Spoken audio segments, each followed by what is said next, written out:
Hello everyone. I Samish Fale, lecturer in Mechanical Department, NIT Polytechnic Nagpur, welcome you all in the course that is Thermal Engineering for third SEM Diploma in Mechanical Engineer. In this course, we already started with our first unit that is Fundamentals of Thermodynamics, and today's our topic is Steady Flow Energy Equation. So, before starting with today's topic, let us discuss what we have learned in the previous lecture. In the previous lecture, we have studied what is steady flow energy equation. Then we applied that steady flow energy equation to work producing devices, that is water turbine, steam or gas turbine, and IC engine. Now we will study the application of steady flow energy equation to different other devices such as work observing devices, that is compressor and pump, and also neither work performing and nor work producing devices, that is boiler, nozzle and condenser. In the previous lecture we studied these work performing devices. Now in today's lecture we will study work absorbing devices and neither work observing nor work producing devices. So let's see one by one. So now we will study the work absorbing devices, that is centrifugal compressor. This is the diagram of centrifugal compressor. जैसे कि अपन देख रहे हैं कि ये जो dotted line है ये रिप्रेजेंट कर रही है क्या, बाउंड्री.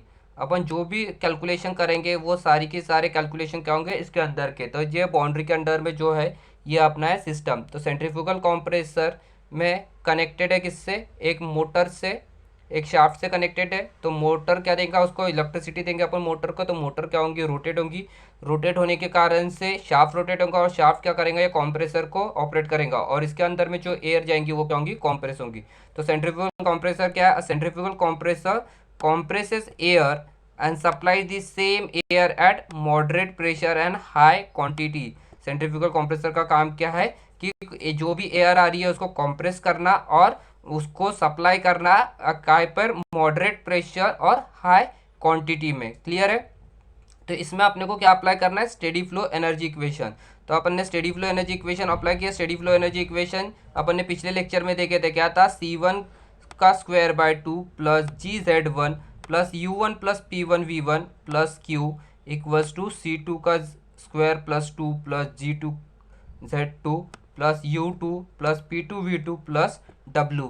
तो इसमें अपन अप्लाई करते हैं केसेस. इसमें केस अप्लाई करेंगे तो इसमें जो सेंट्रीफ्यूगल कंप्रेसर रहता है इसमें जो एयर आ रही है उसका इनलेट और आउटलेट जो रहता है, एयर का इनलेट और आउटलेट वो एक सेम प्लेन के ऊपर में रहता है. इसलिए यहाँ पर डेटम रेफरेंस प्लेन अपन वही से कंसिडर कर रहे हैं. इसलिए क्या हो रहा है, Z1 इक्वल्स टू Z2 है. Z1 इक्वल्स टू Z2 होने के कारण से क्या होगा, ये वाली टर्म जीरो होंगी क्या, काइनेटिक एनर्जी वाली, नहीं.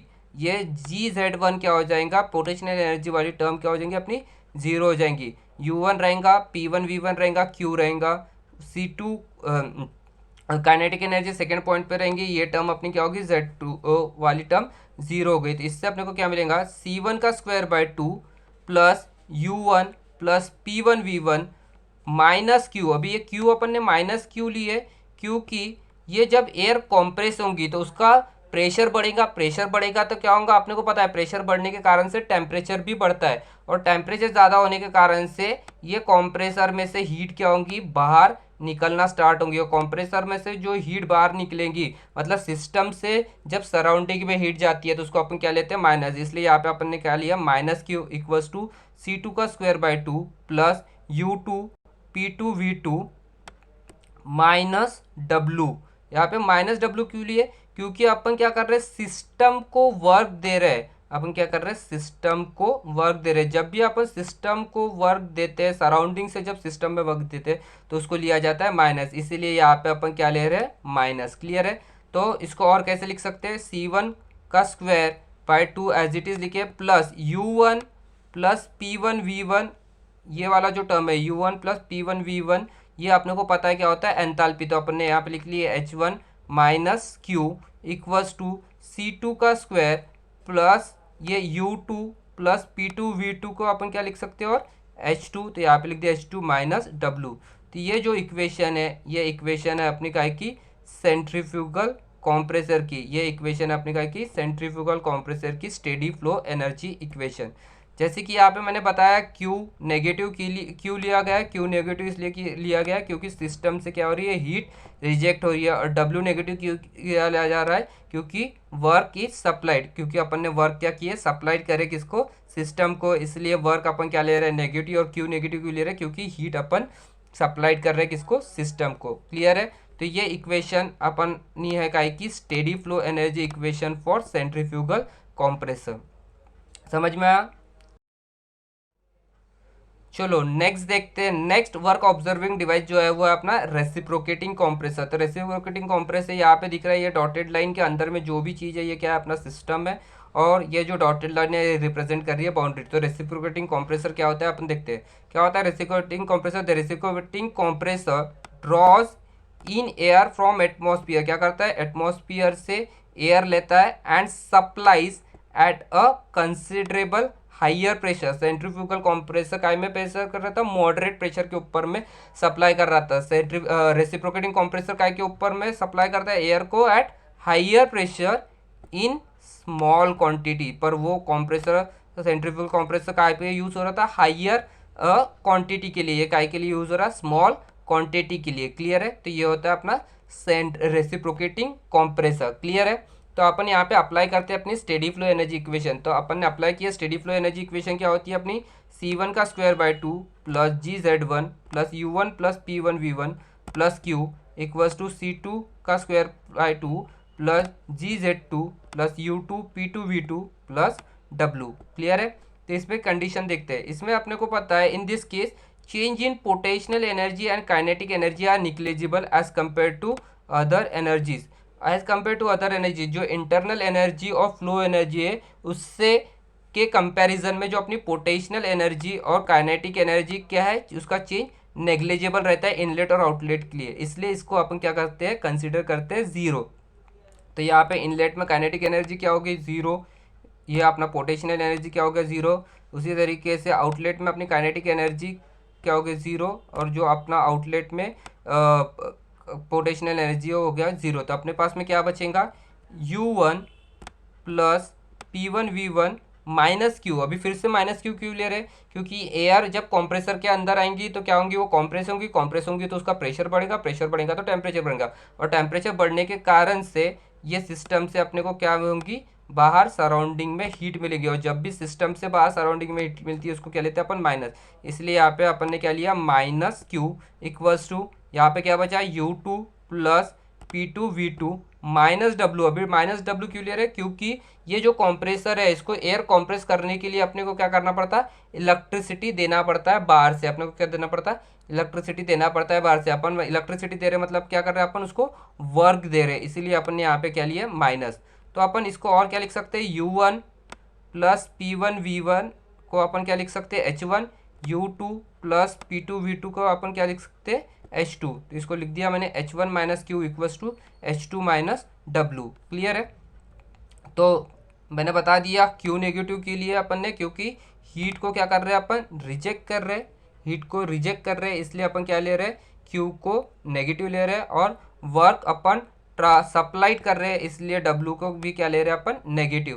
तो ये जो इक्वेशन है H1 minus Q equals to H2 minus W, ये इक्वेशन अपनी क्या है कि स्टेडी फ्लो एनर्जी इक्वेशन। ये क्या अपनी स्टेडी फ्लो एनर्जी इक्वेशन किसके लिए है, ये अपना रेसिप्रोकेटिंग कंप्रेसर के लिए। ये किसके लिए अपनी रेसिप्रोकेटिंग कंप्रेसर के लिए स्टेडी फ्लो एनर्जी इक्वेशन क्या अपनी H1 minus Q equals to H2 minus W। Clear है, समझ में आया सबको?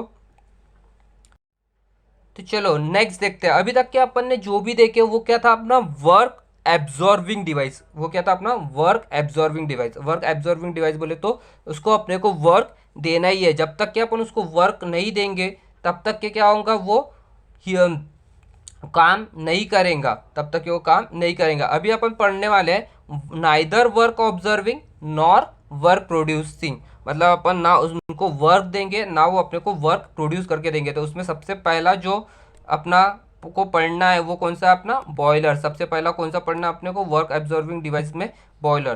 तो ये बॉयलर की डायग्राम है। बॉयलर क्या होता है, in boiler the chemical energy of fuel is converted into heat energy after combustion process. मतलब क्या हो रहा है कि अपन एक फ्यूल को क्या करते हैं उसमें बर्न करते, मतलब वो जो फ्यूल है उसमें कौन सी केमिकल एनर्जी है उसको जलाएंगे, मतलब क्या कर रहे हैं कंबशन कर रहे हैं, तो वो केमिकल एनर्जी कन्वर्ट होती है काय में, अपनी हीट एनर्जी में। This heat energy is use to convert water into steam. वही हीट एनर्जी अपन काय के लिए यूज करते हैं, वाटर को स्टीम में कन्वर्ट करने के लिए। तो ऐसा डिवाइस जो chemical energy of fuel is converted into heat energy, और वो हीट एनर्जी को यूज करता है काय के लिए, वाटर को स्टीम में कन्वर्ट करने के लिए, उस डिवाइस को बोलते हैं अपन क्या, बॉयलर। तो यहाँ पे अपन क्या करेंगे, बॉयलर में अभी steady flow energy equation apply करेंगे। तो अपनी स्टेडी फ्लो एनर्जी इक्वेशन क्या है, C1 का square by 2 plus GZ1 plus U1 plus P1V1 plus Q equals to C2 का स्क्वायर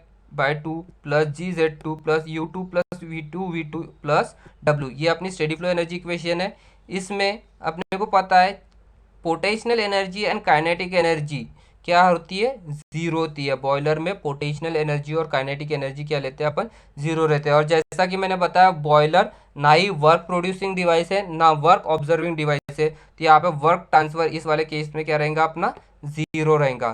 तो अगर अपना पोटेंशियल एनर्जी और काइनेटिक एनर्जी जीरो हो गई और वर्क ट्रांसफर जीरो हो गया, तो इसमें से क्या बचेगा, ये C1 स्क्वायर बाय 2 वाली टर्म ये जीरो होगी, ये GZ1 वाली टर्म जीरो हो गई, और ये उसके बाद में यहाँ से ये C2 स्क्वायर वाली टर्म जीरो होगी, GZ2 वाली टर्म जीरो हो गई, और यहाँ से वर्क ट्रांसफर भी क्या हो गया, जीरो। तो अपने के पास में क्या बचा, U1 प्लस P1V1, क्या बचा, U1 plus P1V1 plus Q। अभी प्लस Q क्यों लिए, क्योंकि अपन वो फ्यूल को जलाने के लिए क्या कर रहे, हीट सप्लाई कर रहे, अपन फ्यूल को जलाने के लिए क्या कर रहे, हीट सप्लाई कर रहे, और वो हीट यूटिलाइज हो रही काहे को, ये वाटर को स्टीम में कन्वर्ट करने के लिए, वो हीट यूटिलाइज हो रही काहे के लिए, अपनी वाटर को स्टीम में कन्वर्ट कर रहे हैं। तो सराउंडिंग से सिस्टम में क्या हो रही है, हीट जा रही है, सराउंडिंग से सिस्टम में हीट जा रही है, इसलिए यहाँ पे अपन ने क्या लिए, प्लस क्यू, क्या लिए, प्लस क्यू।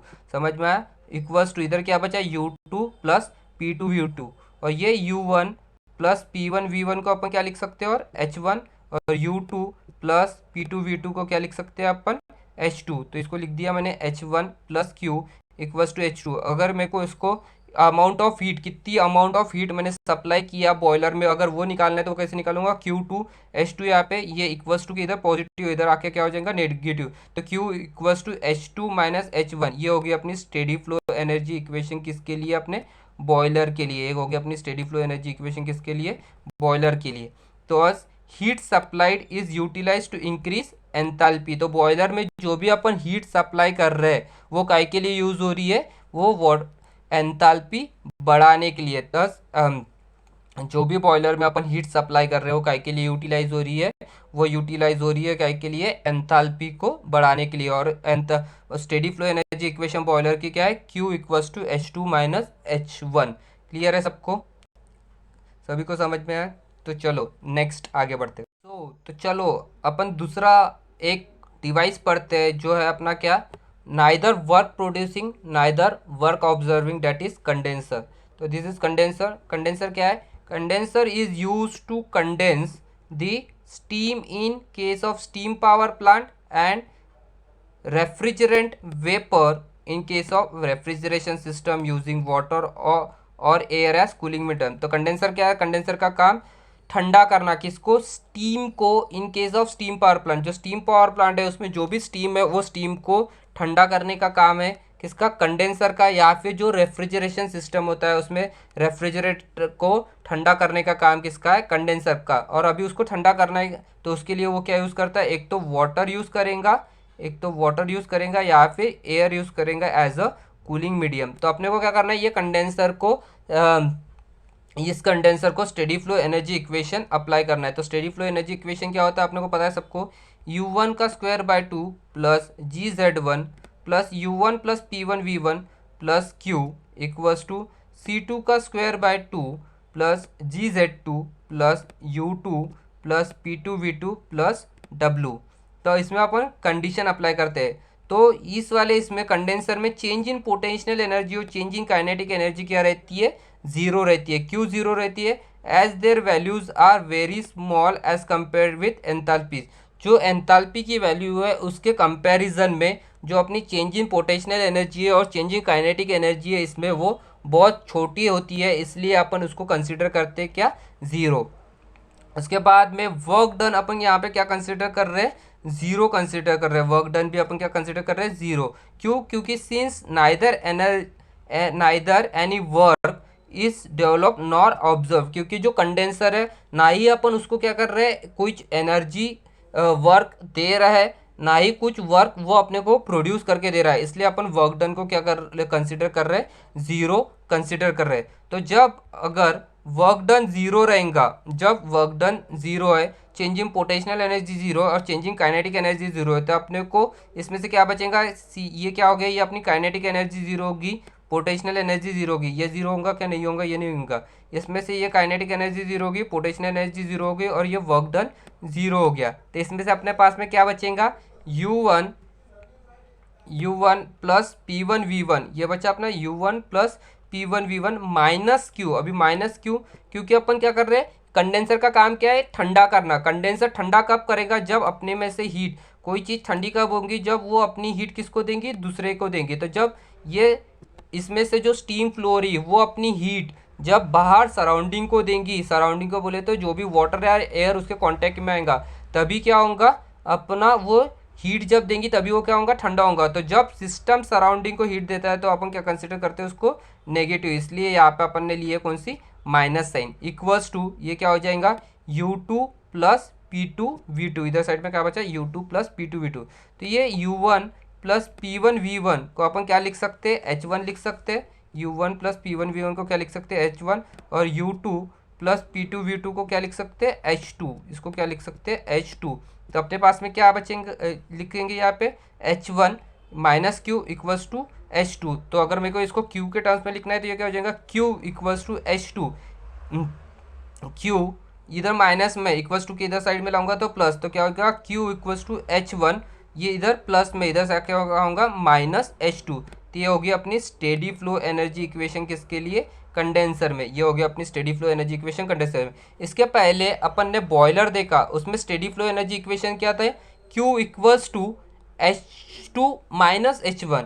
उसमें क्या था, Q equals to H2 minus H1। वहाँ पे क्या कर रहे थे, जो अपन हीट सप्लाइड कर रहे थे उससे क्या हो रहा था, एंथैल्पी इंक्रीज हो रही थी। बॉयलर में एंथैल्पी क्या हो रही थी, इंक्रीज हो रही थी, क्योंकि अपन क्या कर रहे थे, बाहर से सराउंडिंग से सिस्टम को क्या दे रहे थे, अपन हीट दे रहे थे। पर कंडेंसर में क्या हो रहा है, सिस्टम सराउंडिंग को हीट दे रहा है। क्या कर रहा है, सिस्टम सराउंडिंग को हीट दे रहा है। तो इस कारण से क्या होगा, जो अपना एंथैल्पी है इसमें चेंज इन एंथैल्पी क्या होंगी, डिक्रीज होंगी। तो वही यहाँ पे लिखा है, thus due to heat transfer there will be decrease in enthalpy of steam. Heat transfer होने के कारण से अपनी एंथैल्पी ऑफ स्टीम क्या होंगी, डिक्रीज होंगी। अपनी एंथैल्पी ऑफ स्टीम क्या होंगी, डिक्रीज होंगी। तो समझ में आया सबको। तो नेक्स्ट डिवाइस पढ़ते हैं जो कि अपना क्या है, नोजल। तो नोजल क्या है, it is a passage of varying cross section area by means of which pressure energy of flowing fluid is changed into kinetic energy. It is used for producing high velocity jet. इसका मतलब क्या है कि nozzle एक ऐसा device है जिसका cross section area क्या होता है, वेरी होता है। और उसमें क्या होता है, जो भी फ्लूइड उसके अंदर में फ्लो होगा, जो भी फ्लूइड उसके अंदर में फ्लो होगा, वो फ्लूइड का क्या होगा, प्रेशर एनर्जी वो फ्लूइड की कन्वर्ट हो जाएंगी अपनी काय में, काइनेटिक एनर्जी में। तो नोजल का काम क्या है, काइनेटिक एनर्जी बढ़ाना। नोजल का काम क्या है, pressure energy of fluid is converted into kinetic energy. और ये कहाँ पर यूज होता है, it is use for producing high velocity jet. ये काय के लिए यूज होता है, हाई वेलोसिटी जेट बनाने के लिए। जहाँ पे भी अपने को हाई वेलोसिटी जेट का यूज़ है वहाँ पर अपन क्या यूज़ करेंगे, नोजल। क्लियर है। तो अभी अपने को यहाँ पे क्या करना है, इसको अप्लाई करना है स्टेडी फ्लो एनर्जी इक्वेशन। तो स्टेडी फ्लो एनर्जी इक्वेशन सबको पता है। स्टेडी फ्लो एनर्जी इक्वेशन क्या होती है, kinetic energy at inlet. Kinetic energy मतलब C1 का square by 2 at inlet plus GZ1 मतलब potential energy at inlet plus U1 plus P1V1, U1 is internal energy at inlet point plus P1V1 pressure at inlet and specific volume at inlet plus Q equals to U2 का square by 2, U2 का square by 2 plus GZ2 plus U2 plus P2V2 plus W। ये हो गया अपना क्या, steady flow energy equation. तो इसमें देखते हैं अपन क्या क्या चीज़ें होती है। तो in case potential energy is zero, इस वाले केस में अपन कुछ भी हाइट के ऊपर में स्टोर कर रहे हैं क्या, नोजल को कोई भी हाइट के ऊपर में स्टोर कर रहे हैं क्या, इसमें कोई डेटम वगैरह है क्या, नहीं है। तो इसलिए यहाँ पे पोटेंशियल एनर्जी क्या रहती है अपने नोजल में, zero. Work done equals to zero. अभी वर्क डन जीरो क्यों है, क्योंकि जैसे मैंने बताया था कि नोजल क्या है, एक अपना नाइदर वर्क प्रोड्यूसिंग ना वर्क ऑब्जर्विंग डिवाइस है। मतलब अपन नोजल को ना ही वर्क प्रोड्यूस सप्लाई कर रहे, ना ही नोजल अपने को वर्क प्रोड्यूस करके दे रहा है। इसलिए जो अपना नोजल में जो वर्क डन ले रहे हैं वो क्या ले रहे हैं अपन, जीरो। इसके बाद में heat transfer rate equals to अपन क्या ले रहे हैं यहाँ पे, जीरो ले रहे हैं। Heat transfer rate equals to zero. अभी heat transfer rate equals to zero क्यों ले रहे हैं, जैसा कि आप फिगर में देख रहे हो यहाँ पे ये जो हैचिंग पोर्शन दिख रहा है, ये जो हैचिंग पोर्शन है दोनों साइड में इज नथिंग बट क्या है अपना, इंसुलेशन। इज नथिंग बट क्या है, इंसुलेशन।